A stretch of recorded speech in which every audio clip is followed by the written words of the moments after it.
listen as Brian plays various bugle calls and see if there's any that you recognize.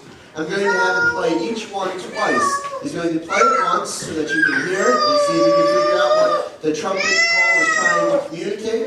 Then he's going to tell us what that is, and then we're going to listen to it a second time, and we'll know what it means the second time we hear it.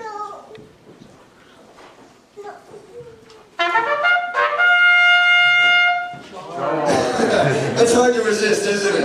It's hard to resist. But I have to admit, if you were at York Stadium, it would have been much more enthusiastic. Let's try one more time.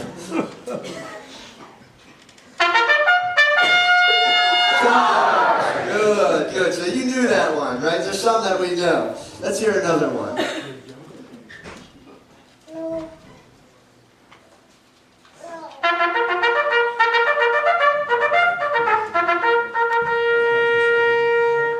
And this one is called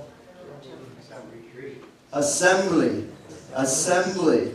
And this is the call that you would sound when it is time to get together. It's the thing that's saying, come now. It's the bell ringing before church begins, saying that church is starting. You should be here now. So that's the thing that says, assemble. So let's listen to it one more time.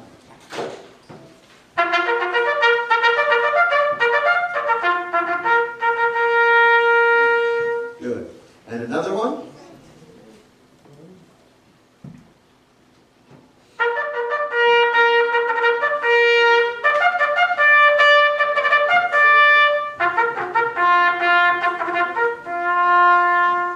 Anybody? Any veterans know that one? I know it's been a long time. It's one that you probably enjoy hearing very much. Yeah. No, that's the one I didn't like hearing very much. Mess. Mess. Time to come eat. Do it again.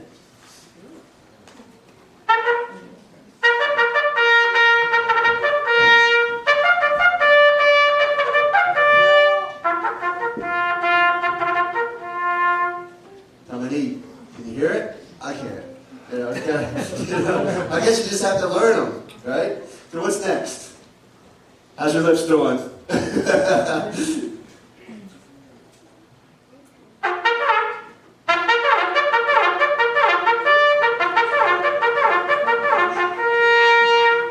Now that one you should recognize. Everybody knows what that one is, right? That's the one we like least. Right? But notice that Brian's not using his fingers at all. This is all with his embouchure, so it's pretty taxing on the lips to go up and down that quick, I would imagine, and play that much.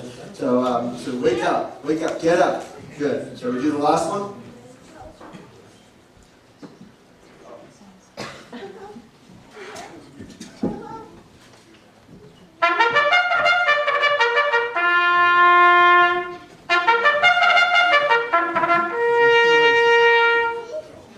What's this one? It's horse track, right? Horse track one. That's the one you hear when you're going to a horse track. Horse racing, right? First call. It's announcing that something is about to begin. It's giving you a forewarning that something is about to happen. So get ready. Get your gear together. If you're in the Army, get your gear together. Get dressed. Grab what you need, because pretty soon you're going to hear the call to assemble, which we've already heard. Right? So, first call is this one. You want to do it one last time? You're okay to do it one last time?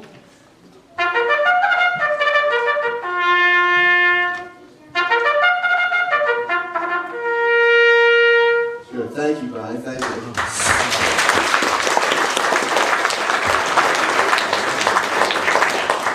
Some of those we even recognize today, even though many of us didn't hear those when we were in the Army, or though some of us did hear those, many of us who weren't in the Army still recognize some of those calls. And isn't it interesting to note that God instituted the bugle call over 3,500 years ago, 3,500 years ago? Our passage was written. God gave Moses the means to communicate to a large number of people in an effective and timely fashion things that needed to be communicated. And armies, ever since, have used these calls. They used them up until the advent of the radio, which is just, what, 100 years? Less than 100 years? So for the last 3,500 years, God's means of communicating to a large number of people has been in effect. Listen to Numbers 10, once again, as God institutes this means of communication. And listen particularly for the various things that God wants Moses to communicate via the trumpet. I need to find this. That would help.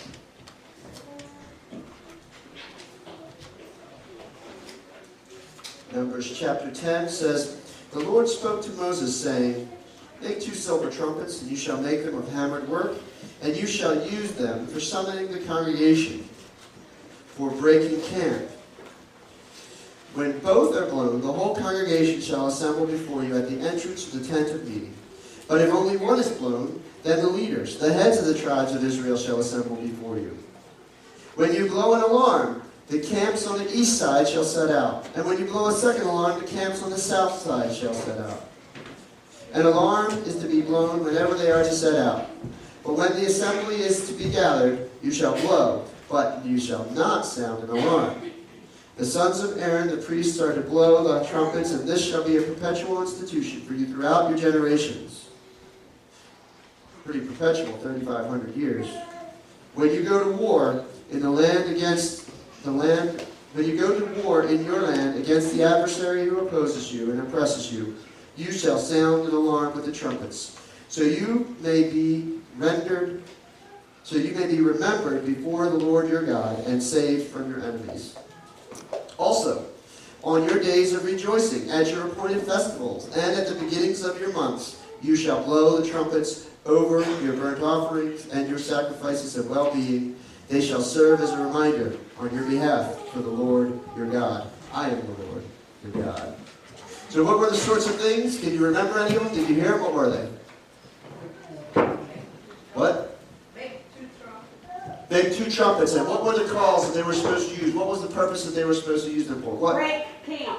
Break camp. Good. Break camp. Good. And in fact, he had 2 or 3 or 4 different calls, because he said first time he sounded the alarm, the west side set out, the second time the south side. Well, there was camps on the east and north with the tabernacle in the middle, so it's kind of hinted that there may have been 4 calls for breaking camp all around it. Good. What else were you supposed to use the trumpet calls for? Assembling, right? Gathering everybody together was one assembly, and then you had a second assembly, which was just the leaders, right? Just the leaders. So there was one call for the leaders, one call for everybody else. Good.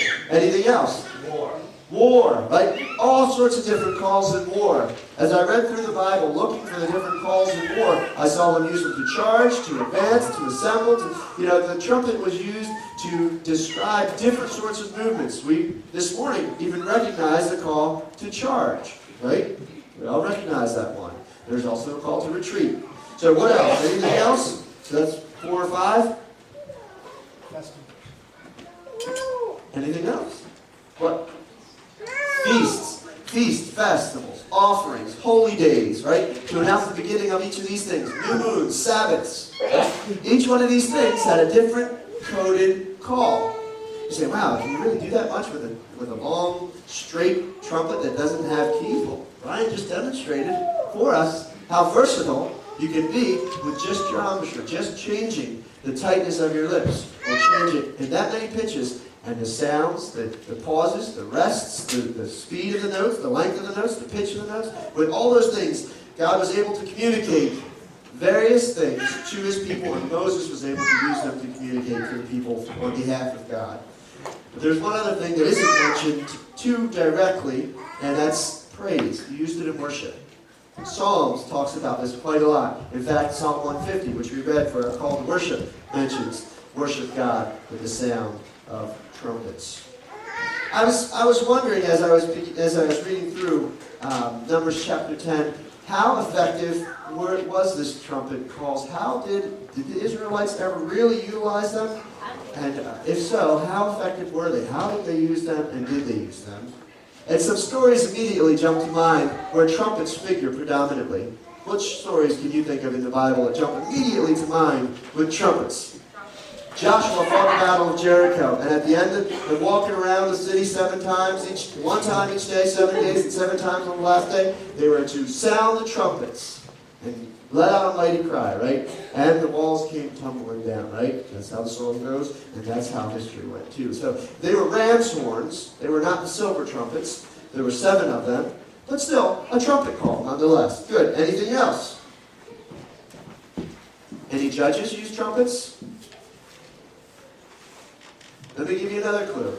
There was a judge who had too many soldiers, and God said, if you use all these soldiers, I won't be glorified. So get rid of some of these soldiers. Fewer, fewer, fewer, fewer, fewer. He went from thousands and thousands of soldiers down to 300 soldiers against an army of tens of thousands. And God said, there, now when you beat them, I will be known.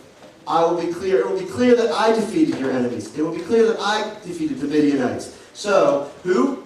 Gideon took his 300 men, surrounded the camp of the Midianites late at night with torches hidden under jars of clay and trumpets, and they broke the jars of clay, waved the torches over their heads, sounded the trumpet, and started screaming. And the enemy got so confused and scared, they started to kill each other. They thought that the camp had been infiltrated, and they started to kill each other, and 300 men defeated tens of thousands. Trumpets were used by Gideon, and Ehud used them, and all sorts of other people used them in battle. We see Saul using them in battle. 143 times trumpets are mentioned in the Bible.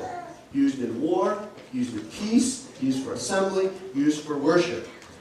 But I was kind of curious, and it was very intriguing to me. Do you know who blew the first trumpet in the Bible? Any idea who sounded the first trumpet in the Bible? It shocked me to find out, as I found out in Exodus chapter 19. Listen to Exodus 19.